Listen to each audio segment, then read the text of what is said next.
Hi there. Ich habe gestern einen Test gemacht und herausgefunden, dass ich schwanger bin. Wait. Ich bin schwanger. Ich weiß nicht, was ich sagen soll. Gestern war einfach der verrückteste Tag.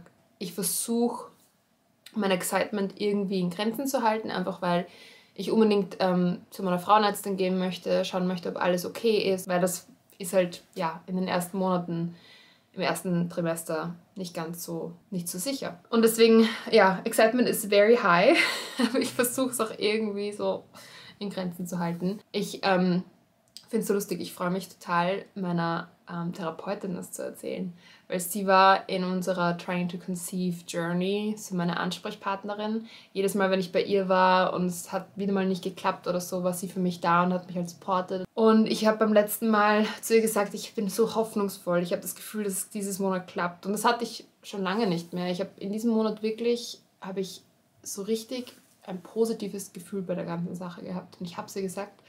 Und ich freue mich jetzt endlich, ihr das sagen zu können. Also das ist so eine Person, über der ich mich auch am meisten freue. Und auch der Marco, der war auch bei dieser Journey voll mit dabei. Und dem möchte ich es eigentlich auch ganz, ganz früh erzählen. Natürlich auch meiner Mama, meiner Schwester. Meine ältere Schwester hat mir damals auch erzählt, dass sie schwanger ist, am selben Tag oder am Tag, nachdem sie den Test gemacht hat. Also es gibt schon so einige Personen, denen ich es gerne erzählen möchte, die ich auch so früh bei der Journey irgendwie mitnehmen möchte, weil selbst wenn was sein sollte, weiß ich, dass die halt für mich dann da sind. Ich weiß echt nicht, wie das andere Leute machen. Ich bin so müde. Mir ist so übel. Und ich muss im Store arbeiten. Ich glaube, ich hole mir jetzt ein Essen. Ich brauche einfach einen Snack, glaube ich. Guten Morgen. Es ist gerade der Jänner 2024 und ich bin in der 7. Woche. 7 Wochen und 1 Tag. Das Baby ist gerade so groß wie eine Heidelbeere. Ja, voll aufregend. Mir geht es eigentlich den Umständen entsprechend recht gut. Ich bin ein bisschen müde, vor allem nachmittags, und mir ist auch nachmittags sehr oft ein bisschen übel, aber nicht so, dass ich irgendwie erbrechen muss oder so. Ich wollte euch auch zeigen, was ich für Nahrungsergänzungsmittel nehme, seit ich weiß, dass ich schwanger bin. Ich verwende einmal dieses hier, das wurde mir in der Apotheke empfohlen, Femibion, für die Frühschwangerschaft, also bis zur 12. Woche. Und dann verwende ich das, und das verwende ich schon seit Jahren, von Sunday Natural, das ist dieses Omega-3-Komplex mit DHA und EPA, weil ich ja keinen Fisch esse und das aber trotzdem ganz gut und wichtig ist. Das Baby entwickelt auch gerade das Gehirn, oder die Gehirnzellen werden gerade entwickelt, und da braucht man natürlich auch ganz viel Omega-3. Und das deckt so den Hauptbedarf von mir. Natürlich gibt es eigentlich noch andere Dinge auch, die ich eventuell supplementieren werde, wie zum Beispiel Calcium, weil ich ja keine Milchprodukte esse. Aber ich weiß noch nicht genau, ob ich das machen muss. Die Sonne ist gerade sehr intensiv. Eine Sache, die auch noch aufregend ist, ist, dass ich morgen meinen allerersten Termin bei der Frauenärztin habe. Ich bin ja gerade in Österreich, deswegen gehe ich zu einer österreichischen Frauenärztin. Und dann Ende des Monats zu meiner Frauenärztin in Berlin. Das heißt, ich wollte schon jetzt noch wohin gehen, jetzt noch zur Frauenärztin gehen, damit ich einfach schon mal jetzt in der 7. Woche weiß, ist alles okay. Weil ich habe bis jetzt nur die ausbleibende Periode, natürlich meine Symptome und die 2 positiven Schwangerschaftstests. Aber mir fehlt halt noch so Proof, dass alles okay ist. Ich hoffe, das Licht stört euch nicht. Bis jetzt deutet alles darauf hin, ich hatte keine Blutungen oder irgendwas. Ich hatte, auch wenn das normal sein kann, ich hatte auch keine argen Krämpfe oder so. Also aktuell ist alles so, wie es sein soll, auch von den Symptomen her, nicht so extrem, aber trotzdem etwas von allem. Ich fühle mich eigentlich die ganze Zeit so, als hätte ich einen Hangover, also als hätte ich einen extremen Kater, also mit der Übelkeit und so, aber witzigerweise nicht morgens. Ich habe eigentlich so Energie bis zum Mittagessen und dann muss ich mich hinlegen und 1 Stunde schlafen oder so, und dann beginnt es auch spät nachmittags und abends hin mit der Übelkeit. Aber Übelkeit ist auch ein positives Zeichen. Ich habe das Buch Expecting Better gelesen, das kann ich euch auch sehr empfehlen. Da steht jedenfalls, dass es eigentlich ein positives Zeichen ist, wenn man Übelkeit verspürt. Also freue ich mich jedes Mal, wenn ich es verspüre. Ich bin immer so, yes, mir ist wieder schlecht. Ja, weird times.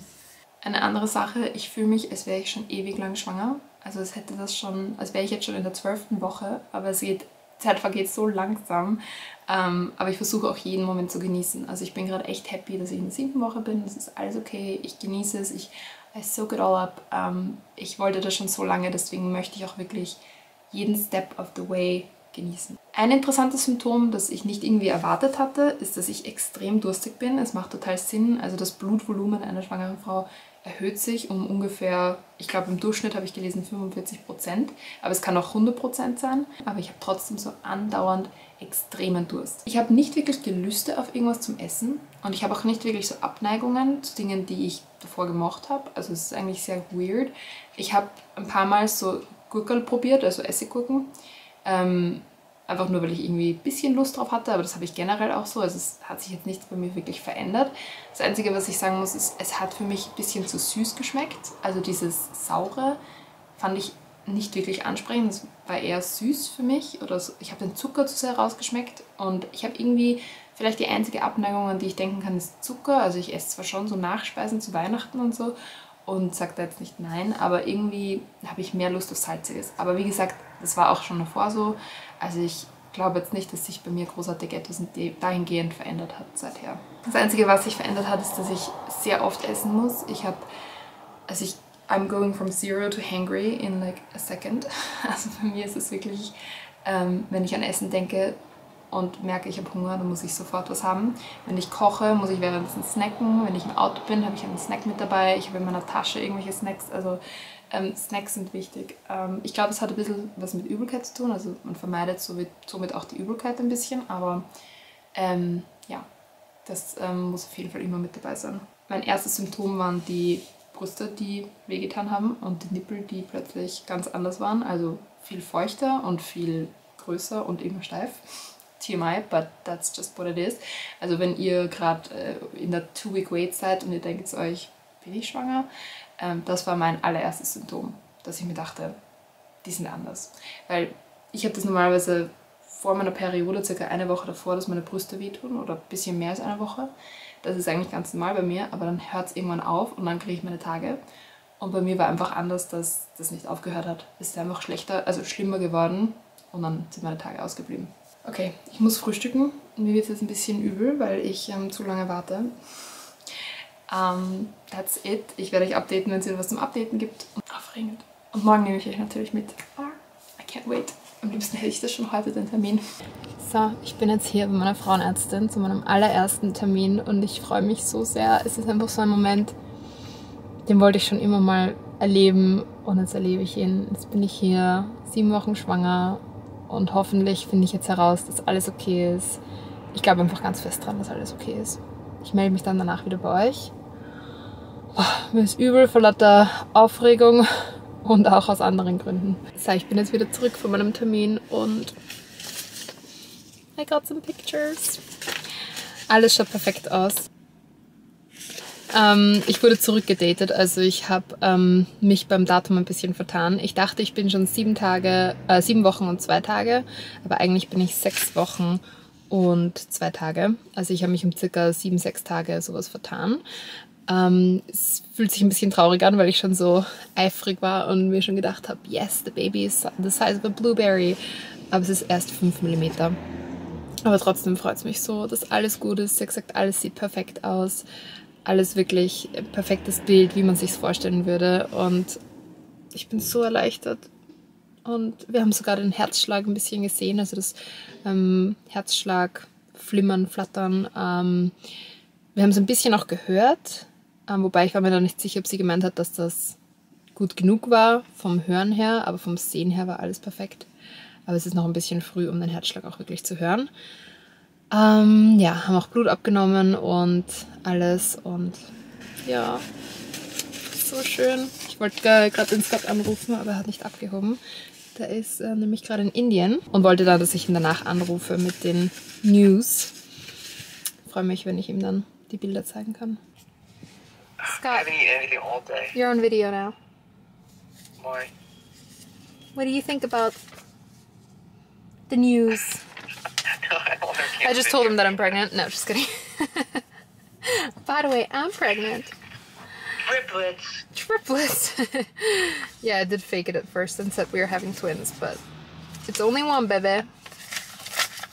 But now it can't split, right? Like we can't. No, we can't have twins, I'm sorry. But I would prefer to have twins the second time around. But now I'm just like, give me just one baby, give me a small bump. I just want to have a baby. Ja. Ja. Bin jetzt 6 Wochen und 4 Tage schwanger und mir ist so übel und so müde.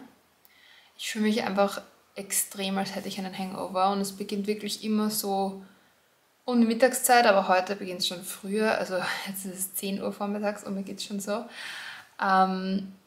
Ja, ich weiß nicht ganz, also ich merke auch total, dass die Verdauung extrem träge wird. Also gestern ist mir das Mittagessen so ewig lang im Magen gelegen. Ich wollte gar nicht Abendessen gehen, ich hatte irgendwie gar keinen Hunger. Und heute habe ich dann extra in der Früh darauf geachtet, dass ich eher so leichte Sachen esse, die man gut verdauen kann. Habe dann aber doch, ich hatte so ein ärztliches Gespräch hier und hatte dann den Tipp bekommen, auf jeden Fall auf das Essen von Eiern zu achten, also dass ich halt wieder wirklich täglich Eier esse und ich habe mir dann eine Eierspeis bestellt und mir wurde es so schlecht von dieser Eierspeis. Ja, I don't know. Ich lese auch gerade so ein Ernährung in der Schwangerschaftsbuch und was mich sehr nervt, ist einfach dieses ständige Veganer kriegen nicht genug Versorgung mit Nährstoffen Gespräch. Es sind zwar alle sehr verständnisvoll und versuchen mir einfach zu sagen, ja, darauf solltest du vielleicht achten, du kannst aber auch gerne Nahrungsergänzungsmittel nehmen, aber vielleicht probier doch mal Käse.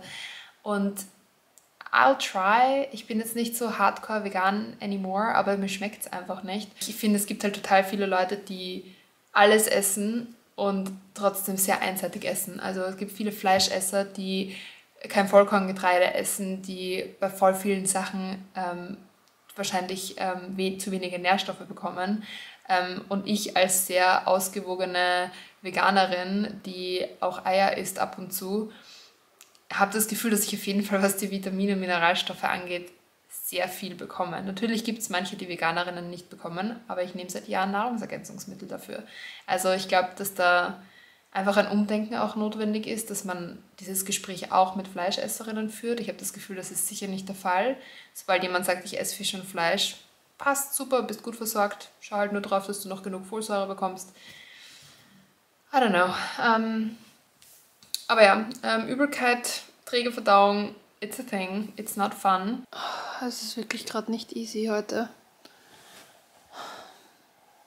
Ich habe keinen Appetit auf irgendwas. Ich habe gerade mein gesamtes Abendessen stehen lassen. Ich konnte einfach keinen Bissen machen. Ich habe einen Bissen gemacht und es war mir so übel. Normalerweise bin ich einfach diejenige, die bei Übelkeit extra mehr isst, weil ich mir dann denke, okay, durchs Essen wird es besser. Aber so kenne ich mich gar nicht. Wirklich arg. Ich trinke auch Ingwertee, aber es bringt nicht wirklich was.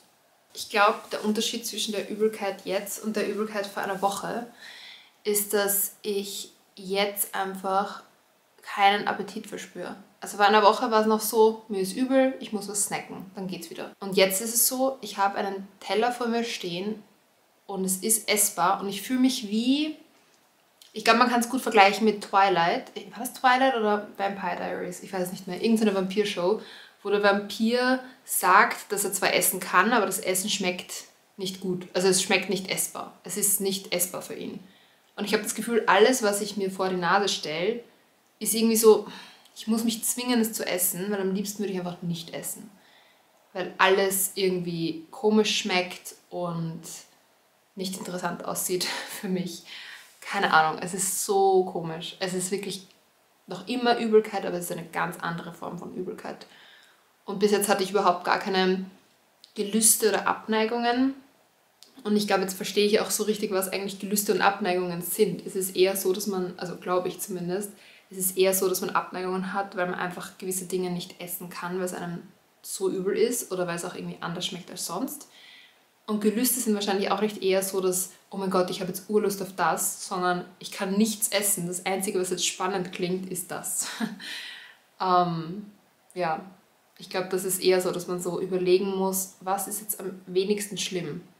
Keine Ahnung, für mich ist zum Beispiel Wasser trinken gerade so. Ich Ich habe kein Interesse an Wasser. Ich möchte Wasser nicht trinken. Ich muss mich so richtig zwingen zu trinken und Wasser mit Zitrone geht ein bisschen besser, aber so normales Wasser, Mineralwasser, vor 3 Tagen überhaupt kein Problem und jetzt total das Problem. Mir wird es übel, wenn ich Wasser trinke. Ich glaube Orangensaft. Ich glaube, auf Orangensaft hätte ich Lust. Nichts Süßes. Ich habe vor ein paar Tagen Schokomus gegessen. Kann man vergessen. Mir war es einen ganzen Tag lang übel. Nichts Fettiges. Ich habe vor ein paar Tagen so Lasagne, vegane Lasagne gegessen. Großer Fehler. Mit veganem Käse.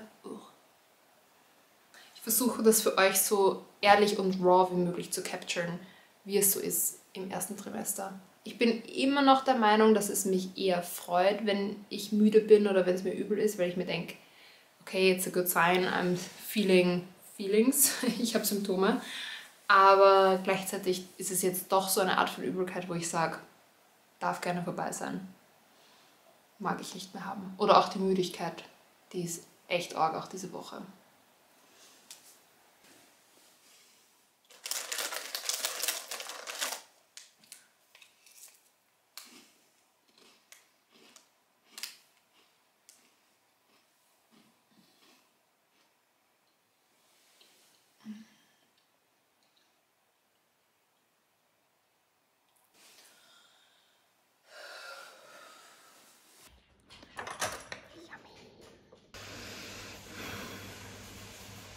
Ich bin so müde.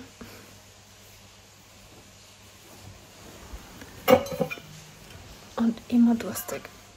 Ich bin gerade von einem Nap aufgewacht. Und mir ist so übel. Es fühlt sich einfach an, als hätte ich einen Kater. Also als hätte ich einfach gestern extrem viel getrunken. Zum Glück ist es nicht die ganze Zeit und es ist viel schlimmer abends oder am Nachmittag. Also es ist temporary. Okay, ich bin wahrscheinlich einfach nur aufgebläht, aber es ist einfach verrückt, mich so zu sehen. Like, what? Ist auch so prall auch. Und ich weiß, das ist in diesen Wochen noch nicht möglich, aber es ist einfach so wirklich crazy. Ich kann auch die Hose nicht zumachen, vor allem am Abend, nach dem Abendessen. Die ist mir normalerweise zu groß. Aber selbst wenn er eben nicht nach dem Essen aufgebläht ist, auch in der Früh ist er halt echt schon ziemlich groß. Also geht früher los als gedacht. Und ja, ich weiß, jetzt gerade ist auf jeden Fall ein Blähbauch. Nach dem Essen ist es immer so. Ist auch crazy. So, es ist jetzt der nächste Tag und ich dachte mir, ich zeige euch jetzt meinen Bauch, wenn ich nicht gegessen habe, am Klo war und nicht aufgebläht bin. Ihr seht, da ist schon was. Ich kann es auch nicht einziehen, wenn ich versuche einzuziehen. Geht das nicht weg. Und ja, the boobs are boobin', the bump is bumpin'. Here it is. And this is here on the other side. This is the other arm. Both arms now. Crossed before, in front of the face. Exactly. Cute. Hallo, ich bin gerade in der 12. Schwangerschaftswoche und mache mich gerade fertig für Markus Geburtstagsabendessen. Und wollte ich nur kurz updaten, weil man glaubt immer so, ab der 12. Woche sind die ganzen schlechten Symptome weg. Well, vielleicht dauert es noch eine Woche. Ich glaube, es dauert wirklich, also manchmal ist es ja, also das erste Trimester, ich weiß nicht ganz, ich glaube, es geht bis zum Ende der 13. Woche, also bis Woche 14, wenn ich das richtig verstanden habe, muss ich mir nochmal anschauen. Aber ja, meine Symptome sind noch immer nicht weg. Heute ist echt so ein Tag, gestern war es eigentlich ganz okay und heute ist mir wieder so übel die ganze Zeit und ich habe so Heißhungerattacken die ganze Zeit, dass ich muss immer so unbedingt was essen. Und ich habe so eine Theorie, dass es daran liegt, wenn ich irgendwie nicht genug Protein zu mir nehme, dann habe ich viel Hunger und wenn ich genug Protein esse, dann eher nicht. Also ich glaube, wenn ich so Tofu-Gerichte oder Eiergerichte esse, dann wird es immer ein bisschen besser. Jetzt habe ich gerade Hummus gegessen, weil ich gerade irgendwas Schnelles gebraucht habe. Aber ja, diese Übelkeit ist echt nicht so lustig. Aber ich muss euch noch von was ganz, ganz, ganz Tollen erzählen. Ich kann euch nicht erzählen, um wen es geht, aber ich habe einer Freundin erzählt, dass ich schwanger bin. Und die Wahrscheinlichkeit, dass irgendjemand von euch sie kennt, ist sehr gering, aber trotzdem, der Moment war magical. Ich habe sie nämlich erzählt und ihre Reaktion war halt mega gut und ich habe mich halt voll über ihre Reaktion gefreut. Und im nächsten Moment sagt sie zu mir, ich bin auch schwanger. Und sie ist einfach 1 Monat früher als ich. Und wir sind jetzt einfach gleichzeitig schwanger und es ist das schönste Gefühl. Ich hatte gestern Glücksgefühle wie noch nie zuvor, habe ich das Gefühl. Einfach weil ich mich so gefreut habe. Wir haben uns geupdatet, wie es uns geht, wie die Symptome sind. Und es war so schön, jemanden zum Reden zu haben. Jemand, der im selben Boot sitzt, zur selben Zeit, zum ersten Mal schwanger ist. Und es war wirklich so ein besonderer Moment. Und wir wussten voneinander, also sie wusste, dass wir es schon länger probieren, aber ich wusste nicht, dass sie es auch schon probieren. Und deswegen war es halt so mega die Überraschung. Ja, echt voll schön, hat mich so unglaublich gefreut. Ich habe ihre Reaktion auch gefilmt, aber habe dann nicht weiter gefilmt, als sie mir gesagt hat, dass sie schwanger ist. Das wäre halt mega gewesen, wenn ich das auch noch auf Video hätte, einfach für unsere Memories, aber einfach nur ihre Reaktion zu haben und im Nachhinein ihre Reaktion nochmal anzuschauen und zu realisieren, dass sie in dem Moment realisiert hat, dass wir beide gleichzeitig schwanger sind, war halt einfach so toll. Also wirklich, selbst wenn ihr solche Videos später mal nicht irgendwie veröffentlichen werdet, selbst wenn ihr keine Influencer oder YouTuber oder so seid, einfach nur die Reaktionen zu filmen, ist das Schönste. Weil ich weiß nicht warum, aber ich schaue mir das so gerne wieder an, diese Reaktionen der Leute und macht mich einfach echt glücklich. So, jetzt, ich glaube, ich putze mir die Zähne nochmal, weil das hilft auch manchmal mit der Übelkeit. Gestern hat mir auch eine Freundin gesagt, dass Sauerkraut helfen soll bei der Übelkeit, also Sauerkrautsaft trinken. Ich habe mir jetzt Sauerkraut gekauft und heute gegessen und ich weiß jetzt nicht, ob das viel gebracht hat, aber ja, keine Ahnung. Ich werde jetzt mal Hairbrushing machen. Ich habe heute zum ersten Mal wieder seit Wochen Sport gemacht und es hat sich sehr gut angefühlt. Ich glaube, jetzt bin ich endlich bereit, eine bessere Routine zu haben, aber bis jetzt war es einfach so Survival Mode. Aber ja, der Belly ist auch schon sehr noticeable. Ich weiß gar nicht, wie ich euch das zeigen kann.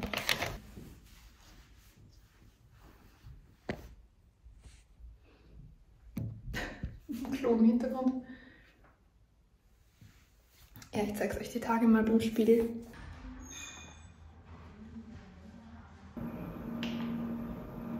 The hands are above the head. Yes, both above the head now. Wir sind gerade am Weg zu unserem Erstsemester-Screening und schon sehr aufgeregt. Wir freuen uns schon sehr, das Baby zu sehen. Sorry. Wir haben das Baby erst gestern oder vorgestern gesehen. Vorgestern.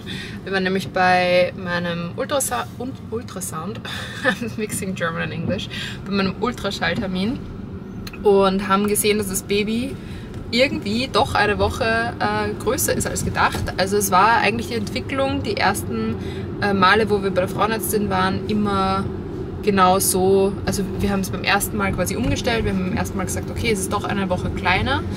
Da war die Entwicklung immer entsprechend und jetzt plötzlich ist das Baby statt 12 Wochen 13 Wochen von den Maßen her. Jetzt haben wir den Termin wieder zurückversetzt. Also der wurde quasi beim ersten Termin korrigiert und jetzt wurde er wieder zurückkorrigiert. Das heißt, das Baby ist jetzt so, wie es immer sein sollte. Auch spannend, wie sowas passieren kann. Ich habe keine Ahnung. Weil ich glaube, in den ersten Wochen wächst es immer gleich und dann weicht es von dem Normalstandard oder so ab. Also das wächst dann einfach anders. Zumindest hat mir das die Hebamme, glaube ich, gesagt. Und ja, jedenfalls heute ist das Erstsemester-Screening. Das wäre eigentlich erst am Montag, aber dadurch, dass wir jetzt um eine Woche schon später dran sind und das Erstsemester-Screening nur bis zur 13. Woche und, glaube ich, 5. Tag oder so gemacht werden kann, ist heute quasi so einer der letzten Tage, wo wir es machen können. Genau, deswegen haben wir jetzt noch einen Termin um 8:30 Uhr ganz früh reinbekommen. Und freuen uns schon drauf. So, es ist zwar jetzt schon Abend und ich bin schon ziemlich müde, aber ich wollte mich trotzdem kurz melden. Heute ist nämlich der letzte Tag meines ersten Trimesters. Und es ist crazy, wie schnell die Zeit vergangen ist, aber auch wie...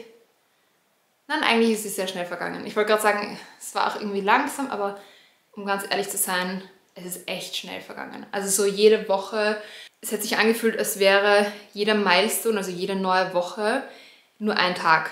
Also so, okay, jetzt bin ich 14 Wochen. Ah, jetzt, okay. Ihr hört's, ich bin gerade so out of breath. Neues Symptom anscheinend. Ich muss sagen, diese Woche ist mir wieder mehr übel und so flau im Magen als letzte Woche. Und eigentlich sagen immer alle so, das zweite Trimester steht vor der Tür und irgendwie ist mir nicht mehr übel. Von heute auf morgen alles vorbei, keine Symptome mehr. So ist es jetzt gerade bei mir nicht wirklich. Also ich bin jetzt gerade 13 Wochen und 6 Tage. Also morgen bin ich 14 Wochen.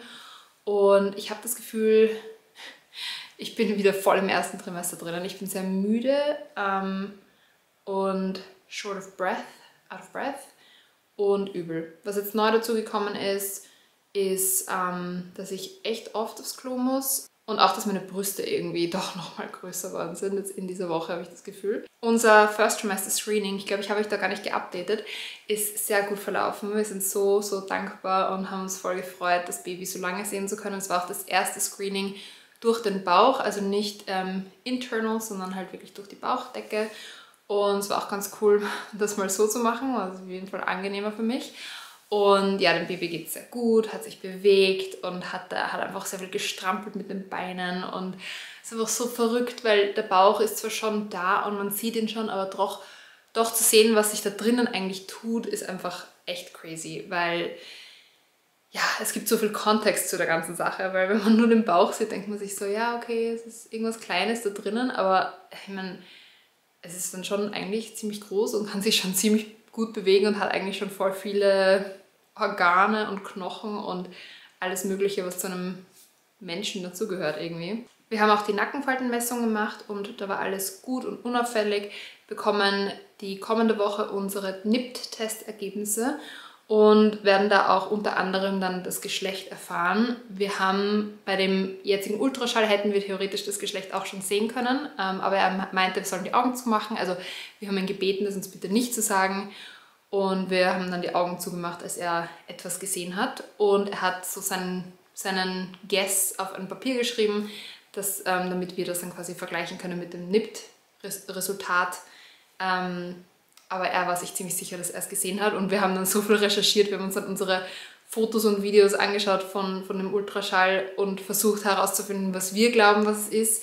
Aber es ist echt sehr schwer. Wir schwanken hin und her. Wir haben so eine Vermutung, also Scott meint 70%, dass er glaubt, dass es ein Mädchen ist.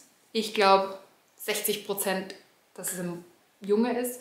Aber we'll see. Wir sind sehr happy über, egal was es ist. Dieser erste Trimester-Vlog ist aber jetzt schon so lange, deswegen denke ich mir, ich werde hier cutten und werde mit dem zweiten Trimester beginnen.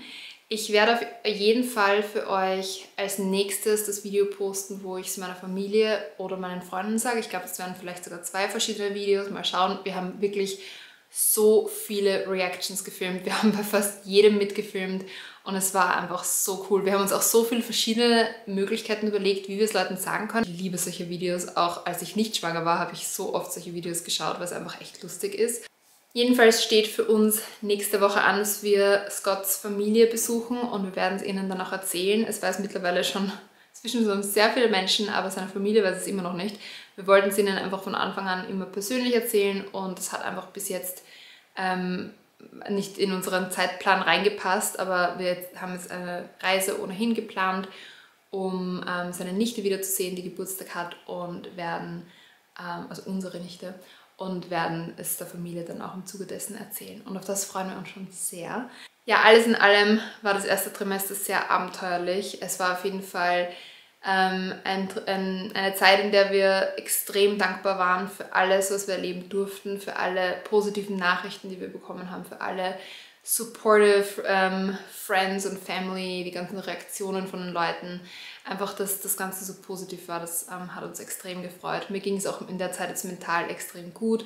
Natürlich gab es Phasen und vor allem auch die Übelkeitsphasen, so in der Woche 7, glaube ich, ungefähr, Woche 6, 7, 8, wo ich flach gelegen bin und mir gedacht habe, why am I doing this?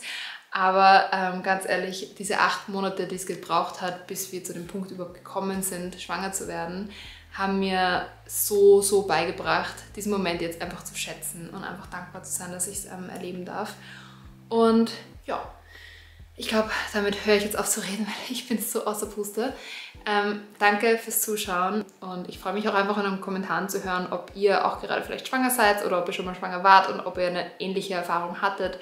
Also gebt mir gerne Bescheid, wie das Ganze so für euch war.